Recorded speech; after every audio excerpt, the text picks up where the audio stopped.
Hi everyone, नमस्कार, सलाम, सत श्री अकाल। Welcome back to my channel. आशा करती हूँ कि आप सभी लोग बिल्कुल ठीक ठाक होंगे। तो आज है फ्राइडे और सुबह से ही व्लॉग मैं शुरू कर रही हूँ। आगे बढ़ने से पहले एक रिक्वेस्ट, जो लोग मुझे पहली बार देख रहे हैं प्लीज़ चैनल को सब्सक्राइब करना बिल्कुल ना भूलें। बेल आइकन को हिट करें ताकि आपको मेरे फ्यूचर वीडियोस के नोटिफिकेशन मिलें और आप सबसे पहले मेरी वीडियोस देख पाएँ। आप मुझे फॉलो कर सकते हैं फेसबुक और इंस्टाग्राम पे भी, आईडीज़ आपको डिस्क्रिप्शन बॉक्स में मिल जाएंगी। तो ये वाला जो व्लॉग है ये लास्ट वीक फ्राइडे का है और जैसा कि मैंने बताया कि मॉर्निंग से ही शुरू कर रही हूँ मैं व्लॉग और बनाने वाली हूँ बहुत ही बढ़िया सा नाश्ता। मेरे ऑलमोस्ट जो भी व्लॉग होते हैं मैं सुबह से ही शुरू करती हूँ या फिर बहुत कम ऐसे व्लॉग्स होते हैं जो मैं शाम से शुरू करती हूँ या फिर नाइट रूटीन मेरे होते हैं। तो नाश्ते के लिए तैयारी मैंने कुछ करी है। वहाँ पे मैंने एक अनियन को अभी पील किया है और साथ ही में मेरे पास है ये छोटा सा पालक का बंच। ये पालक इस बारी मेरे पास बहुत ही फ्रेश आया था, 2 बंच आए थे मेरे पास। तो एक पूरे बंच का और इसमें से थोड़ा सा मैंने लेकर के पहले ही पालक पनीर बना दिया था। थोड़ा सा मैंने बचा लिया था किसी और रेसिपी में डालने के लिए, तो आज इसको मैं यूज़ कर रही हूँ। अच्छे से धो करके मैंने इसको कट कर लिया है यहाँ पे। और ये इतना फ्रेश था ना कि मैंने इसको 1 दिन या 2 दिन आई थिंक मैंने इसको फ्रिज में भी रखा है, स्टिल इट इज़ फ्रेश। अभी भी आप इसको देख सकते हैं ये कितना ग्रीन है और अच्छे से कट भी हो रहा है, बिल्कुल भी मुरझाया हुआ नहीं है। तो मैंने इसको धो करके नहीं रखा था, सिर्फ साफ करके पॉली में रैप करके मैंने रख दिया था। तो अभी जस्ट वॉश करके मैंने इसको कट कर लिया है। एक पैन लिया है मैंने यहाँ पे जिसमें थोड़ा सा मैंने ऑयल डाला है। उसके बाद थोड़े से मैंने डाले हैं इसमें जीरा सीड, थोड़ी सी हींग। उसके बाद मैं डाल दूंगी इसमें अनियन, चॉप किया है मैंने। इस अनियन को मैं इसके अंदर डाल दूंगी। इसमें 2-3 गार्लिक के क्लोव्स भी हैं। तो यहाँ पे मैं बहुत ही इजी सा कॉर्न और स्पिनच का सौटे बनाने वाली हूँ। हल्का सा फ्राई करूँगी बस उसको मैं, और बस जो पालक है उसका कच्चापन निकल जाए, दैट्स इट। तो अनियन यहाँ पे अच्छे से भुन गई है। फिर पालक का पूरा बंच जो मैंने कट किया था वो मैं इसमें शामिल कर रही हूँ। और आज मैं बनाने वाली हूँ कॉर्न और स्पिनच के ग्रिल सैंडविच। तो रेसिपी मैं आपको स्टेप बाय स्टेप यहाँ पे दे रही हूँ। अच्छे से सारी चीज़ें मिक्स हो जाएंगी। थोड़ा सा मैंने सॉल्ट ऐड कर दिया है। उसके बाद मैंने डाली है थोड़ी सी ड्राई रेड चिली फ्लेक्स। ये ओरिका का है मेरे पास। तो बहुत तीखे भी ये नहीं है, बट येस थोड़ा क्रंची से हैं, अच्छे लगते हैं टेस्ट में। तो मैंने चिली फ्लेक्स ऐड कर दिए यहाँ पे। और उसके बाद मैं डालूंगी इसमें थोड़ा सा ब्लैक पेपर। अच्छा, चिली फ्लेक्स और ब्लैक पेपर दोनों ही ऑप्शनल है, चाहे तो आप इसमें से एक डाल सकते हैं, चाहे तो दोनों का यूज़ कर सकते हैं। ग्रीन चिली कट करके भी डाल सकते हैं। उसके बाद मेरे पास है ये हैंडफुल फ्रोज़न कॉर्न। तो पहले ही मैंने फ्रीज़र से निकाल करके थोड़ा सा गर्म पानी में डाल करके रख दी थी। तो थोड़ी सी ये सॉफ्ट होने के बाद मैंने इसको इसमें डाल दिया है। अब सारी चीज़ें अच्छे से मिक्स करके मैं वहाँ पे 2 मिनट के लिए रख दूँगी। तब तक मैं अपने ब्रेड स्लाइसेस को यहाँ पे अच्छे से अलाइन करके इसके ऊपर सॉस वगैरह ऐड करूँगी। तो सबसे पहले मैंने ली है ये रेड सॉस। ये पास्ता सॉस है जो पास्ता और पिज़्ज़ा वगैरह में यूज़ होती है। तो सभी स्लाइसेस में मैंने इसको लगा लिया है और जो नीचे वाले स्लाइसेस हैं उनको एज इट इज़ छोड़ दिया है। उसके बाद जो मैंने ये स्पिनच और कॉर्न की फिलिंग बनाई है, इसको मैं तीनों स्लाइसेस के ऊपर अच्छे से फैला लूँगी।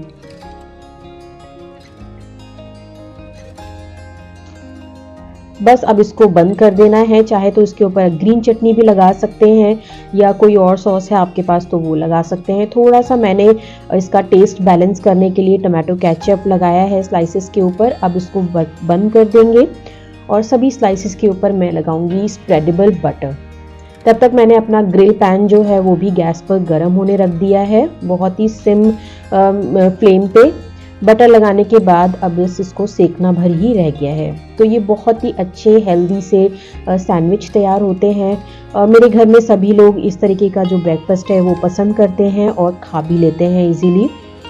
तो हफ्ते में 1 या 2 बारी या मोस्टली वीकेंड्स पर मैं इस तरीके का ब्रेकफास्ट बनाती हूँ। तो ग्रिल पैन में अच्छे से इसको मैंने बिठा दिया है और साथ ही ऊपर से लगा दिया है मैंने स्प्रेडेबल बटर, क्योंकि इसको इधर से भी मुझे सेकना है।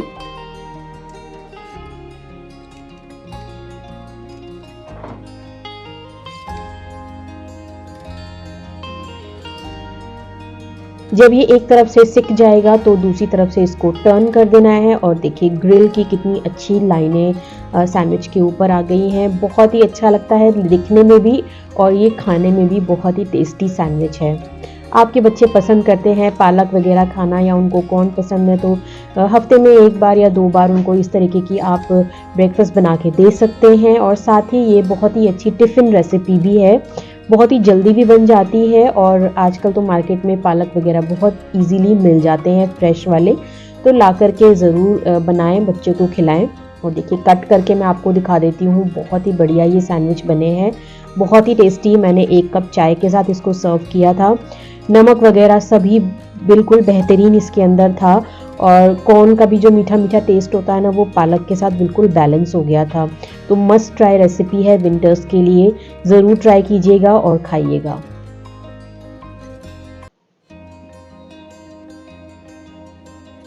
और यहाँ पे मिल लीजिए बानू बेबी से, मैंने उसको एक ब्रेड में थोड़ा सा बटर लगा के दिया था, उसने थोड़ा बहुत ही खाया, तो बट उसको ग्रेप्स बहुत पसंद है तो मैंने उसको यहाँ पे थोड़े से ग्रेप्स दे दिए हैं।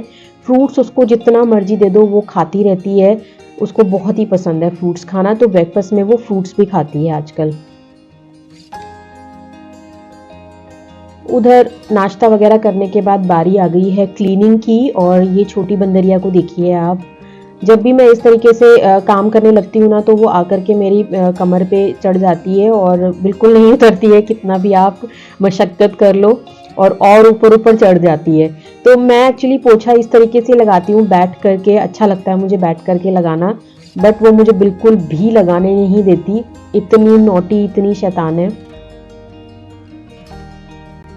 तो इस तरीके से अगर पोछा वगैरह लगाते हैं ना बैठ करके, तो ये बहुत ही अच्छी एक्सरसाइज होती है बॉडी के लिए। हाथों की एक्सरसाइज होती है, साथ में थाइस की एक्सरसाइज होती है, पैरों की एक्सरसाइज होती है, और आपके स्टमक एरिया की भी अच्छी एक्सरसाइज होती है ये। तो मैं तो प्रेफर करती हूँ कि इसी पोजीशन में मैं पोछा वगैरह सब लगाऊं। मैं मोप का यूज़ नहीं करती हूँ, वैक्यूम क्लीनर वगैरह सिर्फ मैं विंडोज़ साफ़ करने के लिए करती हूँ, अदरवाइज़ मैं वैक्यूम भी नहीं करती हूँ घर में। तो यहाँ पे मैंने उसको लगा दिया है खेल में, कुछ टॉयज़ दे दिए हैं, और उधर मैं फटाफट से अपना पोछा वगैरह सब निपटा लूँगी। झाड़ू मैंने इससे पहले ही लगाई थी, और बस क्योंकि आज फ्राइडे है तो क्लीनिंग डे होता है, तो फ्राइडे को ही मैं ये सारी क्लीनिंग निपटा देती हूँ, क्योंकि सैटरडे संडे फिर वीकेंड्स होते हैं, फैमिली के साथ स्पेंड होता है, खाना पीना एंड दैट्स इट, एंजॉय करो, घूमने फिरने जाओ कहीं पे, बट क्लीनिंग मैं नहीं करती हूँ उस दिन। तो सैटरडे संडे मैं मोस्टली जो है वो फ्री ही रहती हूँ। तो झाड़ू पोछा करने के बाद आई डस्टिंग की बारी, तो अच्छे से सारे फर्नीचर को मैं डस्ट कर लूँगी। और मैंने ले रखा है ये ग्लास क्लीनर अपने हाथ में, तो जितने भी ग्लास है मेरे घर में, जैसे ये है ड्रेसिंग टेबल के पास, और मेरे वॉश बेसिन एरिया पे लगा हुआ है, मेरे बाथरूम में भी लगा हुआ है एक छोटा सा मिरर, तो ये सभी को मैं अच्छे से ये ग्लास क्लीनर से, कॉलिन है ये एक्चुअली, इससे मैं साफ़ कर लूँगी। तो इससे क्या होगा, डस्ट वगैरह सब निकल जाएगी। और ये जो मेरा बाथरूम का डोर है, ये एक्चुअली सिंटेक्स के हैं, जो पीवीसी वाले होते हैं, तो ये इजीली ग्लास क्लीनर से ही साफ़ हो जाते हैं, और इनका कहीं से कहीं तक कुछ ख़राब नहीं होता। और डस्टिंग वगैरह मैं प्रेफर करती हूँ कि झाड़ू या पोछा करने के बाद ही मैं डस्टिंग करूँ। पहले डस्टिंग करने से झाड़ू के साथ फिर डस्ट चढ़ जाती है और फिर दोबारा साफ़ करना पड़ता है, तो इसीलिए मैं डस्टिंग बाद में ही करती हूँ। ये शेल्फ आपको मालूम ही होगी, मैंने एक व्लॉग में दिखाई थी, तो इसकी भी क्लीनिंग आजकल रहती है मेरे पास करने के लिए, तो हफ्ते में 2 बार मैं इस शेल्फ को भी अच्छे से साफ़ कर लेती हूँ। इसमें मोस्टली बच्चों के टॉयज़ रहते हैं, पार्थ की बुक्स रहती हैं, नीचे उसका स्कूल बैग होता है, और नीचे कुछ ग्रोसरी आइटम के बॉक्सेस होते हैं, दैट्स इट, इतना ही होता है। फिर लिविंग रूम में मेरे पास जितना भी एरिया डस्टिंग का है, वहाँ पे भी मैं कर लूँगी। खिड़की दरवाजे तो ऑलमोस्ट अभी बंद ही रहते हैं विंटर्स में, लेकिन डस्ट फिर भी आती है, आई डोंट नो कहाँ से। एक्चुअली मेरा जो फ्रंट वाला डोर है ना वो हमेशा खुला ही रहता है, तो शायद वहीं से धूल मिट्टी आती है, तो ये चीज़ें रोज़ ही करनी पड़ती हैं। और अच्छी बात भी है, अगर हैबिट में है, अगर आपके पूरे रोज़ रोज़ क्लीनिंग करना, कोई भी हिस्सा छोड़ना नहीं है, तो वो अब आपके लिए ही अच्छा है, क्योंकि फिर एकदम से ज़्यादा बर्डन नहीं आता कि आज पूरे घर की ही क्लीनिंग करनी पड़ेगी। तो रोज़ रोज़ कुछ कुछ हिस्सा साफ करते रहेंगे तो उससे बर्डन भी नहीं आता और घर हमेशा क्लीन ही लगता है।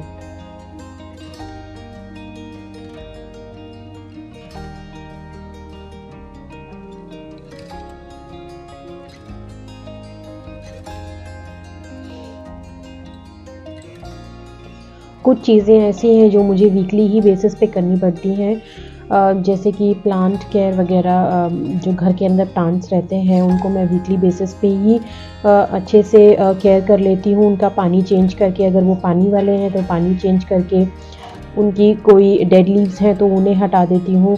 तो इस तरीके के काम मैं वीकली ही करती हूँ। बाकी जो डस्टिंग वगैरह का काम है हर दूसरे दिन मैं इसी तरीके से कर लेती हूँ। तो कई बार ऐसा होता है कि आपके पास अगर टाइम भी नहीं है फिर भी घर थोड़ा साफ़ सुथरा ही लगता है, अगर आप हर दूसरे दिन सफाई करते रहेंगे तो। उसके बाद आ गई है वॉश बेसिन एरिया की बारी, और अभी मैं आपको दिखाऊंगी कि मिरर को अच्छे से शाइन कैसे किया जा सकता है बिना किसी अदर हेल्प के। तो यहाँ पे सबसे पहले मैंने ग्लास क्लीनर से साफ़ कर दिया है। उसके बाद मेरे पास है ये न्यूज़पेपर, तो अच्छे से फोल्ड करके न्यूज़पेपर को अगर ग्लास के ऊपर ऐसे रब कर देंगे तो मिरर एकदम से शाइन करता है, उसके ऊपर कोई स्पॉट्स नहीं रहते। तो ग्लास क्लीनर से साफ़ करने के बाद इसको अच्छे से पेपर से रब कर दें तो ये अच्छे से शाइन करता है।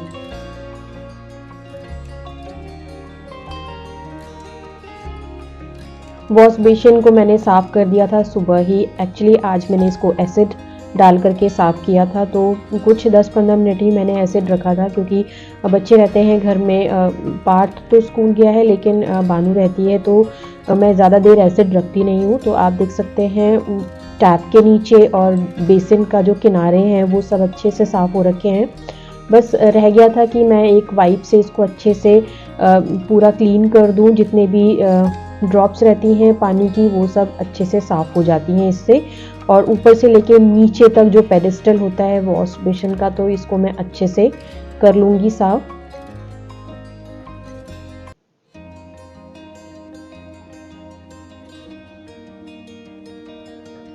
उसके बाद आती है रग्स एंड कारपेट्स बिछाने की। तो सबसे पहले किचन में मैंने रनर लगा दिया है, उसके बाद डोर मैट लगा दिया है, ये मेरा मेन डोर है।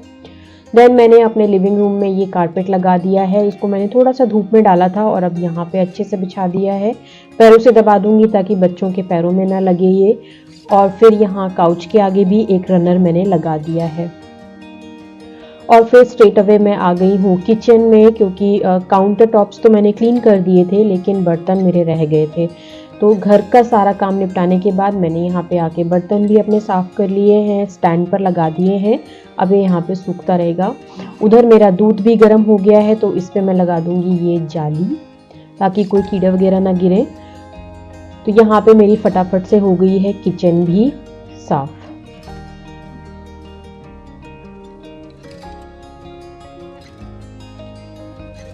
इस टाइम पे मैं नहा धो करके आ गई थी, क्योंकि अब मैं लंच बनाऊंगी। तो ढेर सारा काम करने के बाद अब बारी आ गई है लंच प्रिपेयर करने की। तो थोड़ा सा क्विक फिक्स सा ही बनाऊंगी, जल्दी वाला। तो आज मैं बनाने वाली हूँ गोभी मंचूरियन। जो कैबेज मंचूरियन था वो मैंने ऑलरेडी 2-3 बार शेयर किया हुआ है, उसकी रेसिपी मैं आई बटन पे दे दूँगी, तो आप एक बारी चेक कर लेना। बट आज मैं फूल गोभी वाला मंचूरियन बनाने वाली हूँ। मेरे पास ये फूल गोभी के फ्लोरेट्स हैं, इनको कट करके मैंने गर्म पानी में नमक डाल करके अच्छे से धो लिया है। एक दूसरा बोल लिया है मैंने, जिसमें मैं इसके लिए एक रनी सा मैं बैटर बनाने वाली हूँ। तो यहाँ पे 2 चम्मच मैंने लिया है मैदा।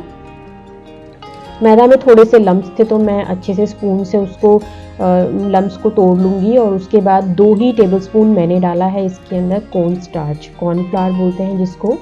इसकी जगह अरारोट का आटा भी यूज़ कर सकते हैं।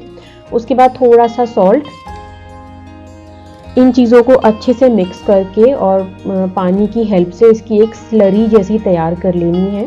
बिल्कुल रनी नहीं करना है, बस इतना कि गोभी के ऊपर वो अच्छे से कोट हो जाए। क्योंकि हमें गोभी को डीप फ्राई करना है, तो यहाँ पे स्लरी जो है अगर थोड़ा सा गाढ़ी गाढ़ी रहेगी तो गोभी के ऊपर अच्छे से कोट रहेगी ना, तो वो फ्राई करने में अच्छा रहेगा। इसको ओवन में भी कर सकते हैं, अगर आपके पास ओवन है तो उसमें भी कर सकते हैं, चाहे तो एयर फ्रायर में भी कर सकते हैं। अगर आप बहुत ज़्यादा डीप फ्राई खाना पसंद नहीं करते हैं तो एयर फ्राई अगर है आपके पास तो एयर फ्राई में भी इसको गोभी को कर सकते हैं। सारे के सारे फ्लोरेट्स को मैंने इसके अंदर डाल दिया है। अब अच्छे से कर दूंगी कोट। मेरी थोड़ा सा रनी ही हो गई थी यहाँ पे, तो गोभी के ऊपर वो ज़्यादा अच्छे से बैठ नहीं रही थी, बट स्टिल बहुत ही बढ़िया ये मंचूरियन बना था। उधर मैंने अपनी चाइनीज़ कढ़ाई निकाली है, ऑयल अच्छे से गरम कर लिया था।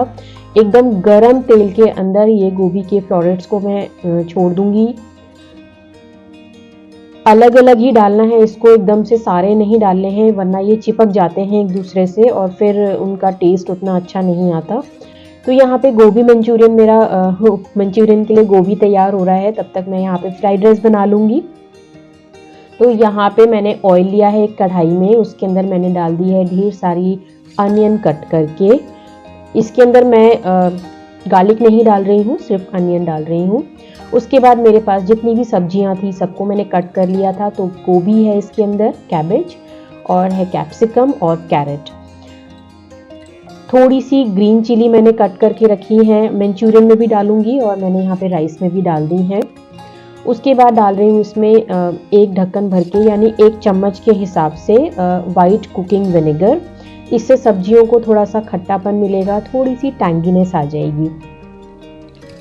सारी चीज़ों को अच्छे से मिक्स कर लेना है। और उसके बाद यहाँ पे देखिए मेरा गोभी भी एकदम से अच्छे से फ्राई हो गया है, कुरकुरा क्रिस्पी गोभी हमारा यहाँ तैयार हो गया। तो इनको मैंने उतार लिया था। उधर फ्राइड राइस में भी सब्जियां अच्छे से हो गई हैं मेरी। तो मेरे पास है ये लेफ्ट ओवर राइस, काफ़ी सारा बचा हुआ था मेरे पास, पिछले दिन का बचा हुआ। तो इसको मैं डाल दूंगी। मैंने ये बिल्कुल फ्रेश नहीं बनाए हैं। अब डालूंगी इसमें सारी सॉस। तो मैंने यहाँ पे डाली है डार्क सोया सॉस। उसके बाद मैं इसमें डाल रही हूँ सॉल्ट,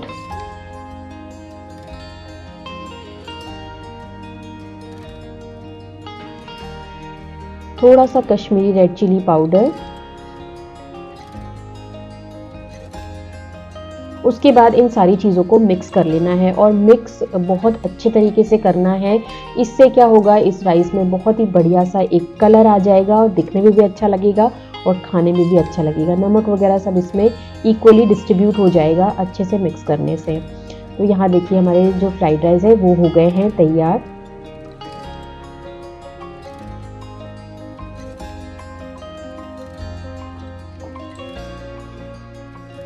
अब चलते हैं मंचूरियन की ग्रेवी के लिए। तो कढ़ाई में मैंने तेल कम कर दिया था, अच्छे से गर्म करके ये जो थोड़ा सा बचा हुआ तेल है इसमें मैं गार्लिक डाल दूंगी। तो गार्लिक ढेर सारा डाला है। उसके बाद हरी मिर्चें डाली हैं। उसके बाद थोड़ा सा कैप्सिकम कटा हुआ था मेरे पास, वो मैंने इसमें डाल दिया है। इस पॉइंट पर ग्रीन अनियंस अगर आपके पास है, स्प्रिंग अनियंस जो होती हैं वो डाल सकते हैं। मेरे पास कैप्सिकम थी तो मैंने वो डाल दिया। अब बारी आती है सॉस ऐड करने की। तो सबसे पहले यहाँ पे मैंने डाला है थोड़ा सा चिंग्स रेड चिली सॉस, थोड़ा सा वाइट विनेगर, थोड़ा डार्क सोया सॉस। थोड़ा थोड़ा का मतलब 1-1 चम्मच की क्वांटिटी है ये। उसके बाद 1 ही चम्मच मैंने इसमें टोमेटो सॉस ऐड करी है और लास्ट में मैं इसमें डालूंगी 1 ही चम्मच ग्रीन चिली सॉस। तो यही सारी सॉस इसमें जाएंगी और एक दूसरे के टेस्ट को बैलेंस कर देंगी। बहुत ज़्यादा मीठा ये नहीं बनेगा और बहुत ज़्यादा खट्टा भी ये नहीं बनेगा।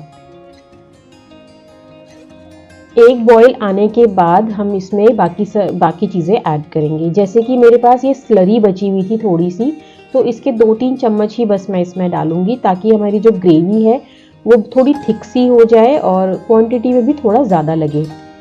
थोड़ा पानी ऐड कर दूंगी क्योंकि उस स्लरी के अंदर कॉर्न स्टार्च है, तो वो एकदम से ना जाते ही हीट पे गाढ़ा होने लग जाता है। तो यहाँ पे हमारी ग्रेवी भी हो गई है तैयार। एक बॉईल आने तक इसमें वेट करना है। जैसे ही इसमें बॉईल आने लगे तो हमने अपना जो क्रिस्पी गोभी तैयार किया है ना, वो गोभी को इसमें डाल देना है। मेरे जो गोभी के फ्लोरेट्स है ना, थोड़ा सा मैंने छोटे छोटे ही काट लिए थे, लेकिन इसके अंदर ना थोड़ा बड़े बड़े जाते हैं, क्योंकि फ्राई करने के बाद वो थोड़ा सा श्रिंक हो जाते हैं, तो वो ना हो और अच्छे से वो डीप फ्राई हो, तो इसके लिए फ्लोरेट्स को थोड़ा बड़ा बड़ा ही रखना चाहिए। यहाँ पे हमारा आज का लंच हो गया है रेडी, क्रिस्पी गोभी मंचूरियन और साथ में है फ्राइड राइस। तो बहुत ही बढ़िया सा ये कॉम्बिनेशन है। फ्राइड राइस अगर पसंद नहीं है तो इसके साथ आप हक्का नूडल्स बना सकते हैं, या जो नॉर्मल वाले नूडल्स होते हैं वो भी बना सकते हैं, but this is awesome combination, must try. गोभी भी बहुत अच्छी मिल रही है आजकल मार्केट में, ट्राई कर सकते हैं आप ये वाली रेसिपी को। और थोड़ा सा मैंने इसके ऊपर पास्ता सीजनिंग डाल दी है, विच इज़ ऑप्शनल, आपके पास है तो आप डाल सकते हैं। तो खाने के लिए हमारा लंच बिल्कुल ही रेडी है, गर्मा गर्म।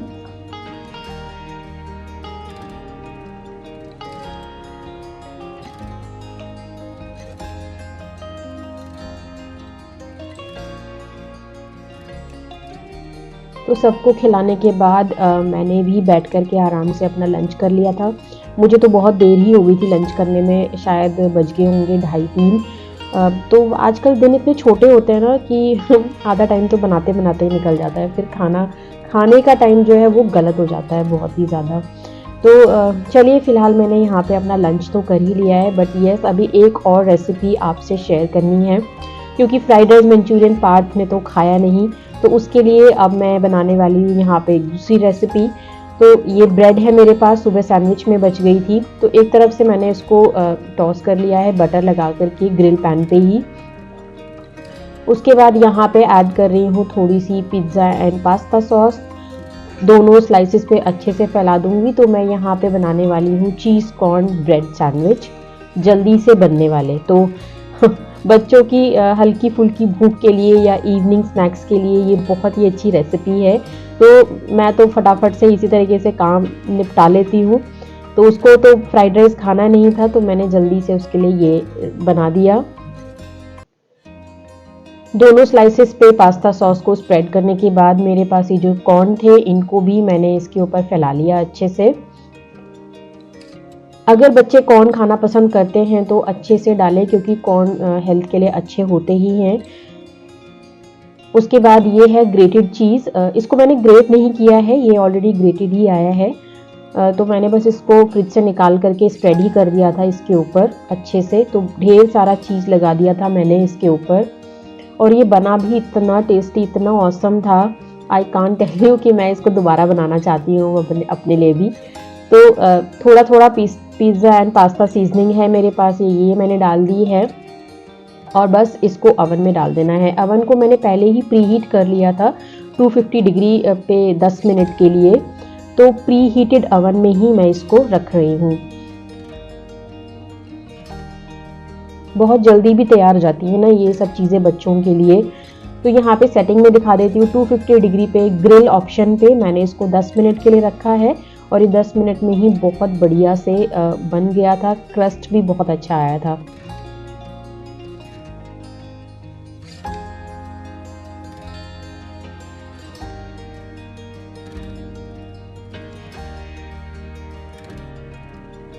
दस मिनट के बाद मैंने इसको अवन से निकाल लिया था बाहर। तो केयरफुली ही निकालना होता है, बहुत ज़्यादा ये गर्म होता है। तो निकाल करके थोड़ा ठंडा करने के बाद ही मैंने इसको पार्थ को दिया था, और उसको इतना ज़्यादा पसंद ये आया कि वो दोबारा से डिमांड कर रहा था।